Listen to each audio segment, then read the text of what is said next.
Sunday afternoon. It's almost 4 o'clock on the Pacific. I thought about coming on here, doing a live stream and teaching a lesson or talking about buyer's perspective. And I certainly can answer some questions if you're out there and you're on a Sunday hanging out on LinkedIn and you happen to come across this and have some questions. Sure, I'll answer them.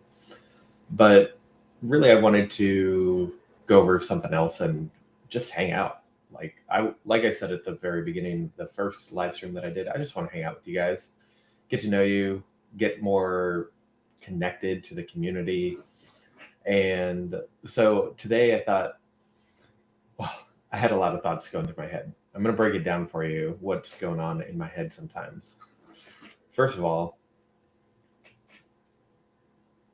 I have not a massive headache, but it's starting to get pretty bad. And I didn't want to do this. I didn't want to jump on and do a live stream. However, I told myself I was going to do this at least 30 minutes a day for the next 2 weeks. And I just, there's some things I just can't let go of. Like I put it out there, I'm going to do it, so I want to do it. It's really weird. And so what I thought I'd talk a little bit about this is it's really interesting timing for me to get this book. It's the book on mental toughness. This is by Andy Frisella. He created the 75 Hard program, if you're familiar with it.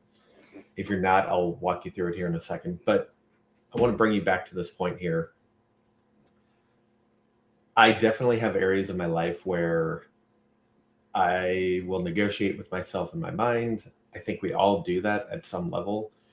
And it's been 2 years now, like just really focus on how do I improve this? And I do really well in certain areas, and then I don't do really well in others. And this is like what I would say is this area where, it's like a work challenge or something physical.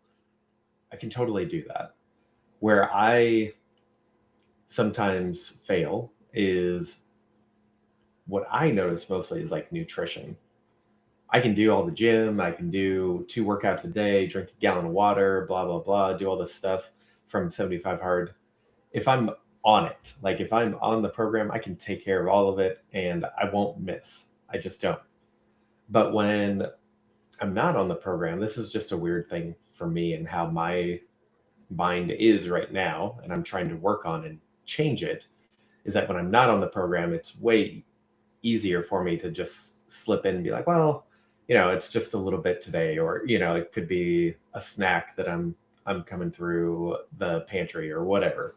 And so today I was just thinking about this. I was like, what should I talk about today? It's Sunday, like probably not many people are on here, and if anybody's watching this live, I don't know.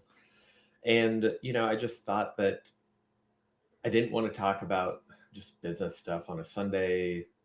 I didn't really want to do this in the first place, but I told myself I would do it. I've been reading this book, just started it, and, I've gone through the 75 Hard a couple of times. So for me, I know I want to improve this area of my life. So in order to do that, you have to do uncomfortable things, right? Like you have to be able to put yourself in an uncomfortable situation, get through that, do enough reps where it starts feeling more comfortable. And so that's why I just, I sat here for a few minutes, like, what should I talk about? What should this be? Blah, blah, blah. I just want to hang out with you guys. So keep it casual, super cash. And I would just say, for anybody out there, we're all going through this shit. Like you wake up in the morning sometimes, if you're a person that goes to the gym, there's not every day you want to go to the gym. And sometimes you win and sometimes you lose those battles of whether you make it or not.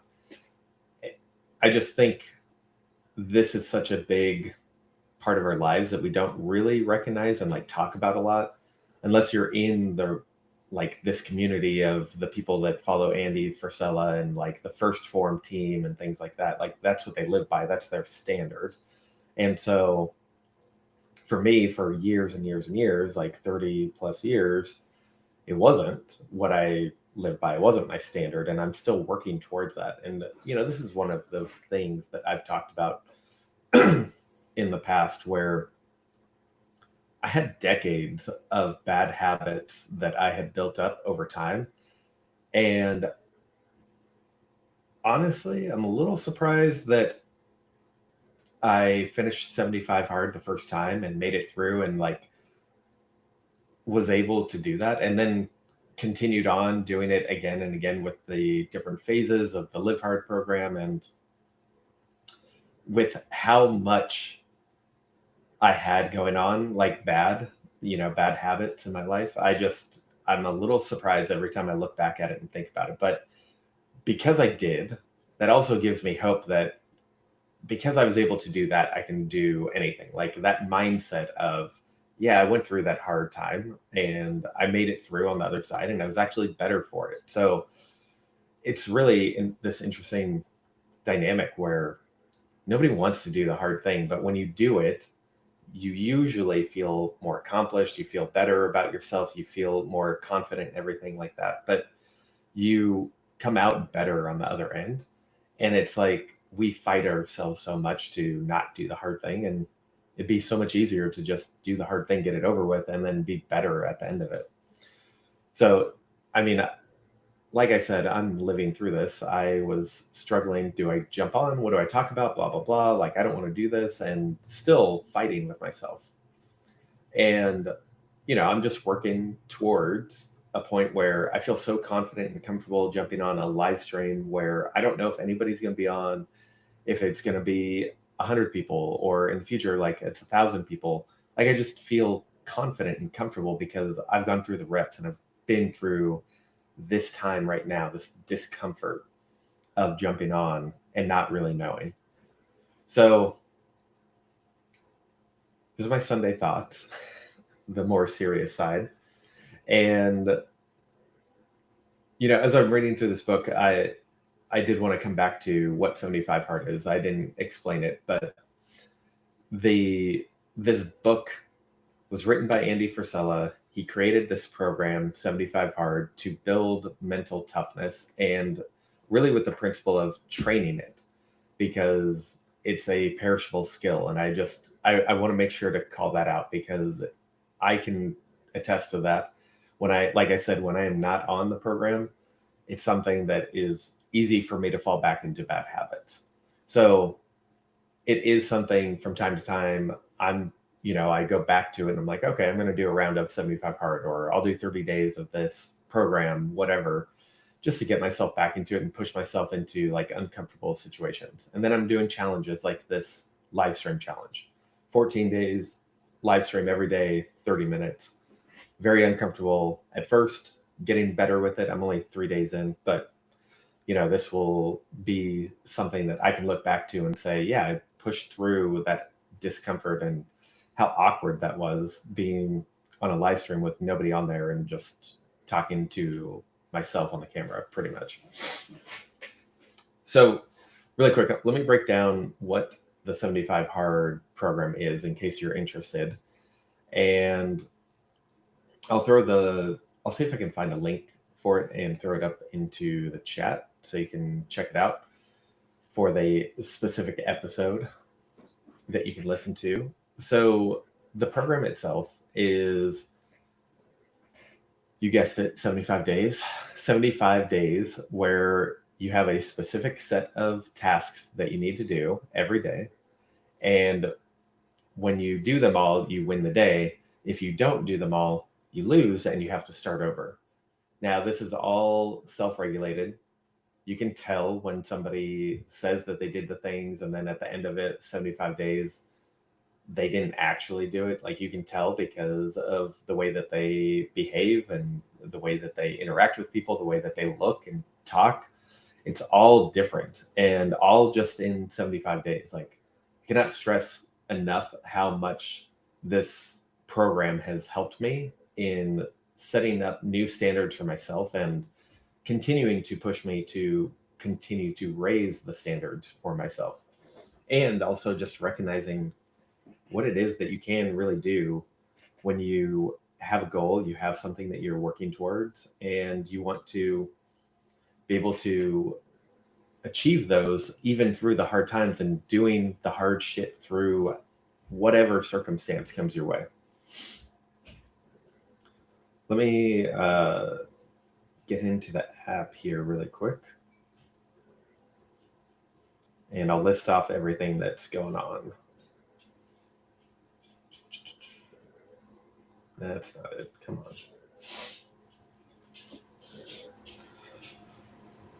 Okay. So the things that you have to do during 75 hard. If you were curious, this is the guide. I won't do it as much justice as Andy speaking about it, of course. But here's what you do. You got to do 2 45-minute workouts every day, 75 days. One of them has to be outdoors. Doesn't matter if it's raining, snowing, thunder, lightning. I mean, it kind of does. You don't want to put yourself in a situation that you could hurt yourself. You have to play that one, be careful, be safe, whatever.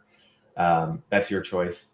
But the idea is that you are out doing 45 minutes of an outdoor workout. Usually that ends up just being cardio, or at least that is what it ended up being for me.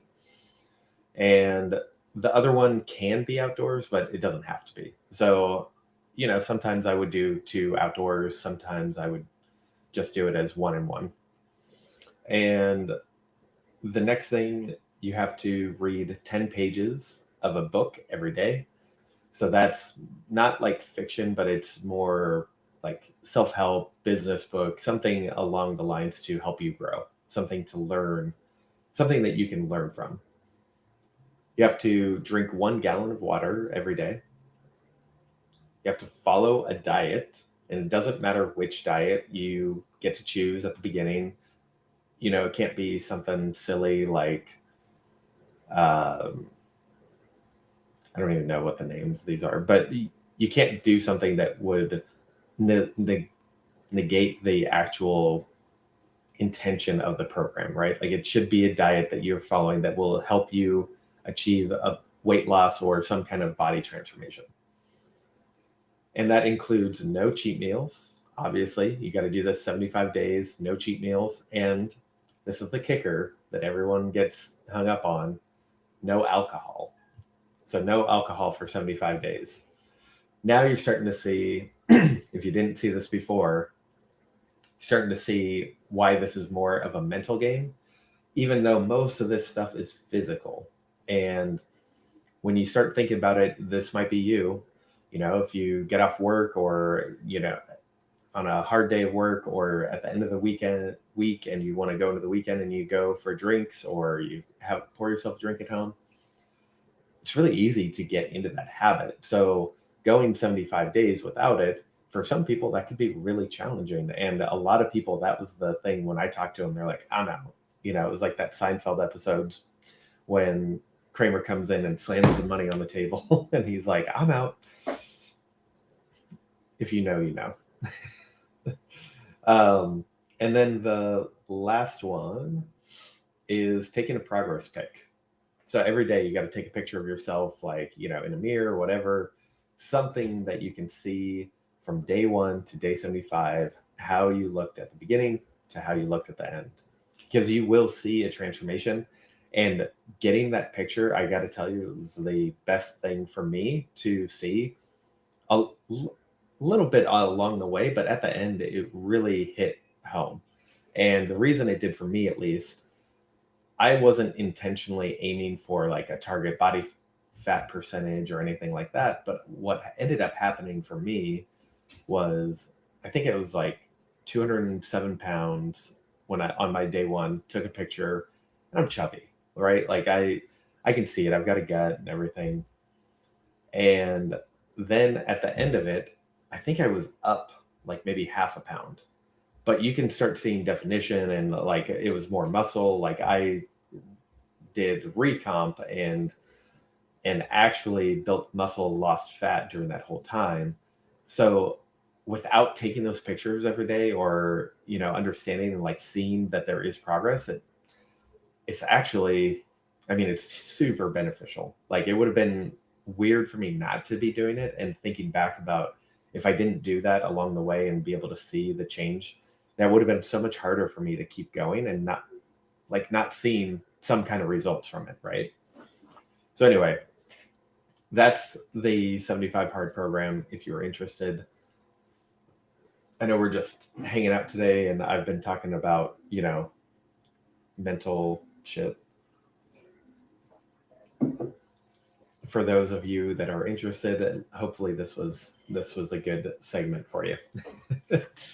um, I definitely cannot do this justice, but these are the things that Andy always talks about. And right now, I just don't have it. But when he talks about these things, confidence, self-esteem, grit, fortitude, self-worth, discipline, self-belief, like that is what you get from this program. It is extremely, extremely hard to do. You cannot, I cannot stress how valuable it was, though. So hard, but at the end of it, man, so good. So good. And people talk about like 21 days to change a habit, and it's like, it's really not. It definitely takes more time. 60 days probably is more likely to really get something to stick. But 75, ironically, like he didn't have a specific number 75, like, and there's no science behind it. It was just the time from where he was to the time he had some kind of challenge that he was going to. So there's nothing more to it other than you need more time than 21 days and you need to be consistent. When you start breaking your promise to yourself, you're going to start falling down into not improving your self-confidence. You're going to lower your self-confidence and your esteem and things like that. So anyway, that's enough of that. I'll stop. If there are questions in the chat, feel free to throw them in, or any other topics that you want me to talk about, CPG or otherwise.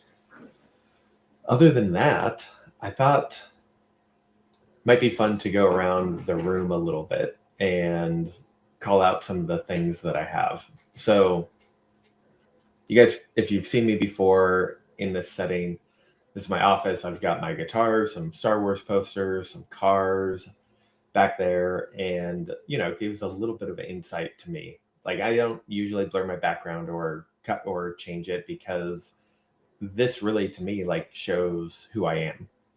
And I'll just give you a little bit of a breakdown on each area, right? So guitars, I've had both of those guitars since I was in high school. I think I got them right around the same time. One of them was my dad's, and then he handed it down to me. And then the other one I got for a birthday, I think, or Christmas.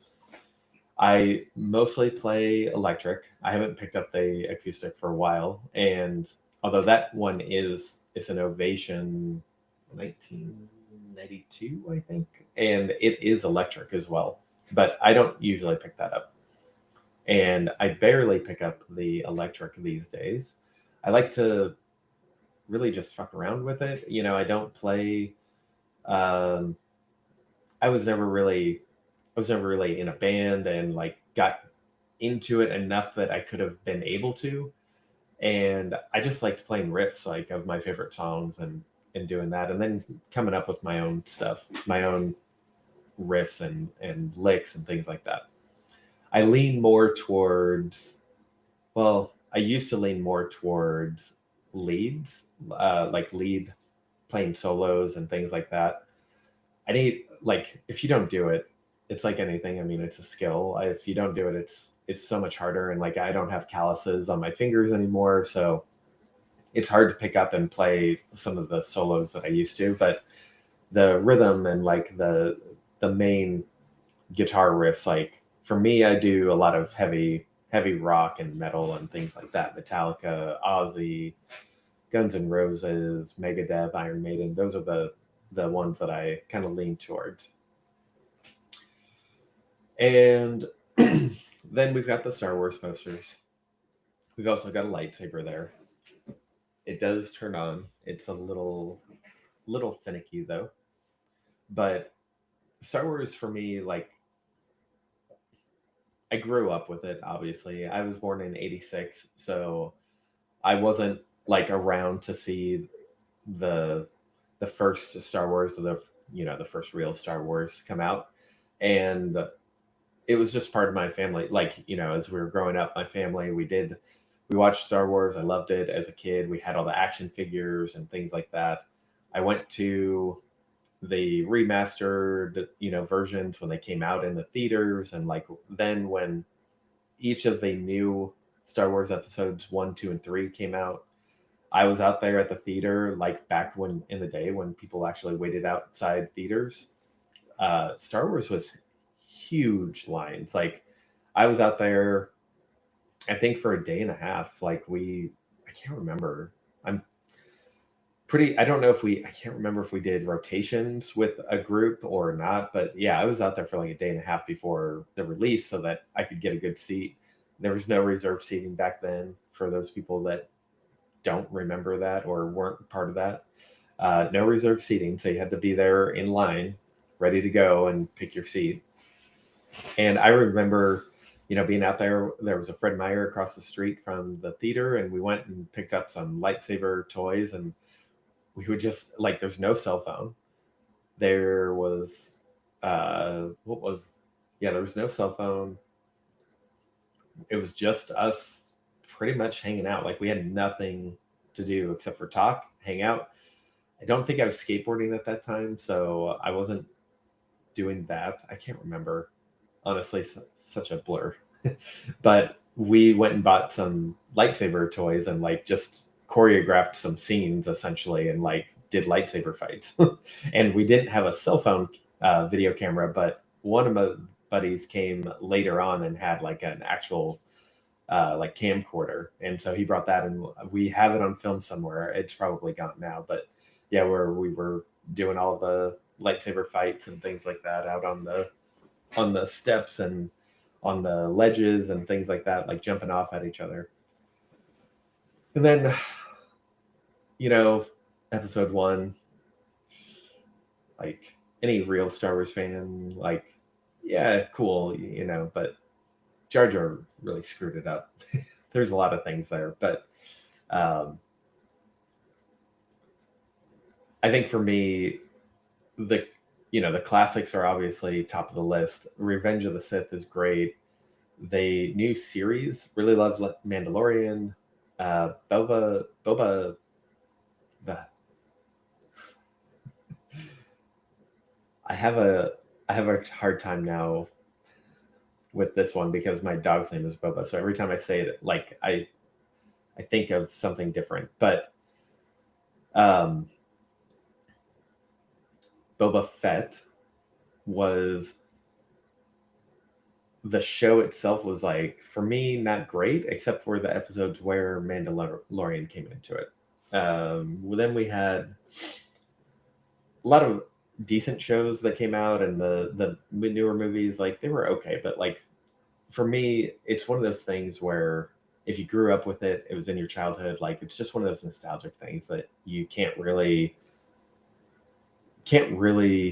put a value on it. Like you like the understanding and the feeling that you get when you watch that versus something new. It's just different.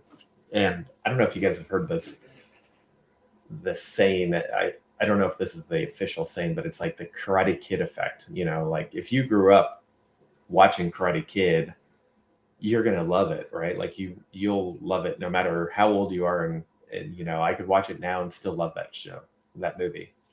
But if you go and talk to somebody who has never seen it before, and it's 2026, and they're just getting hyped up, right? Like because we're hyping them up, talking like, "Oh, dude, it's the best movie. It's so cool. It's got this thing at the end, like this kick, like you don't want to give it away, so you got to be careful about how you say it. And like, oh, it's so cool, like gives you goosebumps. And then they watch it and they're just like, bro, what the hell was that? It's very different, and so I think that's probably a lot with like any movie, but I always tie it back to Karate Kid. Star Wars for me will always be great, but somebody younger that goes back and watches 1977 Star Wars New Hope, like I don't know, they're probably not going to get the same feeling. they might respect it if they like that, sci-fi and things like that, but it's not going to be the same thing. All right, enough Star Wars. Now we've got model cars, and model cars have always been a thing for me. I like just cars in general and driving. So I've got collection here, mostly from the Costco Christmas time. They have a couple of pallets that go out, and they have these. I think they're one. I think they're 1/8. No, they're not 1/18. Let me see what they're at.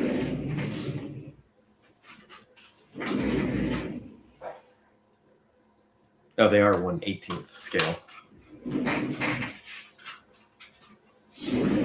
So I've got a lot of different styles of cars there. I've got Italians. I've got the Italian exotics. I've got muscle. I've got imports and everything. Like I like them all. But what I like the most about them is really just you can't. I don't think you can even see it, but down here I've got more. Don't mind my broken chair. I got to get a new one eventually. But yeah, I've got more in the box and everything. I don't know why I've liked collecting them. I'm not tied to it anymore. Like if I had to separate from them, I wouldn't have an issue with that. But I really do like I like going into a store and hunting for it and finding the cool cars that I like and want to, grew up with or grew up liking and I want to own someday and things like that. So it's a little bit of, like holding on to those types of cars and what I want someday, but I'm not I'm not tied to them. If my house was going down in a fire, I wouldn't go and like try to save my cars. So, I mean, anything in here, it's all physical stuff. I don't need it. As long as the family's good and the pets are good. But I did want to call out right down here. Let me see if I can figure out how to point to it backwards. I don't know if you can see what that is, but that is an In and Out replica. And my brother made that for me for Christmas. I think it was Christmas or my birthday. And he did it with a 3D printer. And it's pretty freaking awesome. Like, it's got parking spots, it's got the drive through, it's got the top that can come off, and you can like put little characters in there. It's pretty sweet. Just the fact that he was able to do that from a 3D printer was pretty awesome too. And then last thing here that I'll probably talk about is this, which you probably saw it. I just added this and I gotta tighten this up, but it's an axe for a axe throwing champion 2019, which is crazy that it was that long ago. This was just at that time, I think it was KeHE. So we were at a KeHE show in Nashville, I want to say. And a big group of us went out and did axe throwing. And then this became like I won this group thing. I got this little trophy as kind of like a joke. And then the other buyer with me at the time, it was him and I at the last round, and I won. And we got this picture of, oh, do I have that here too? Yeah. So we got this picture of me sitting here with him, and he's just kind of sad, and I've got the axe and blah blah blah. And then since that, it became a thing where it was like, okay, every show we'll do something kind of competitive and blah blah blah, and then that was like our thing between each other. And fortunately, the next one was bowling, and I lost. That was me now with my head down.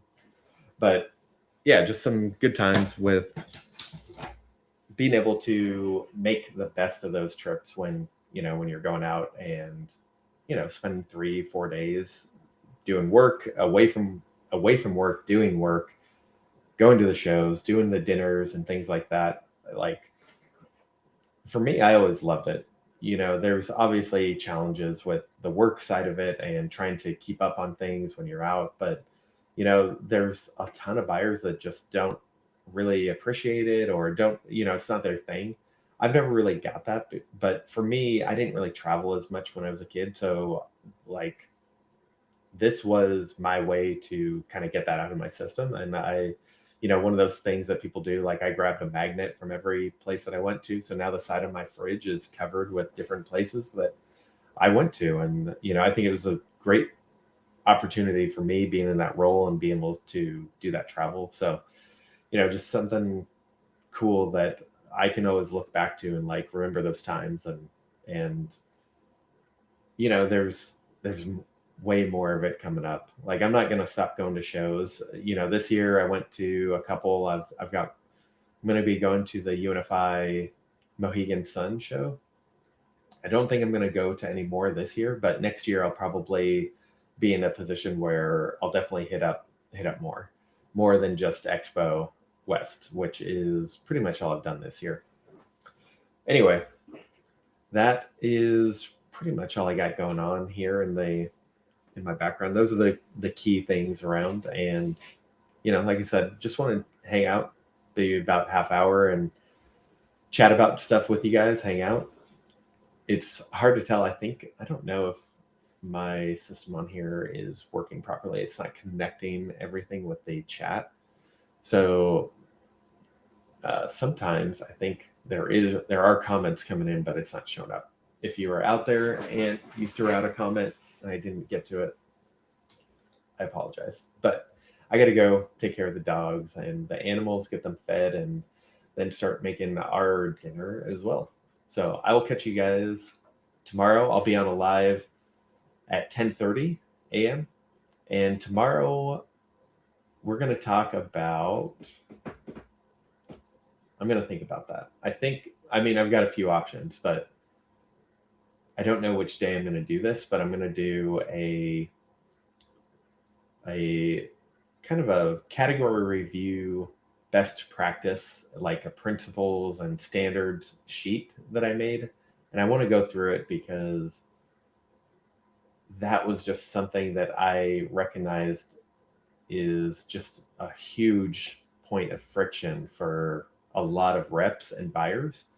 And so I put together some tips that should be applicable to any retailer that you're working with, and just making sure that you're buttoning things up, crossing the I's, dotting the T's, all that stuff. And I know I said that backwards, but you get the point.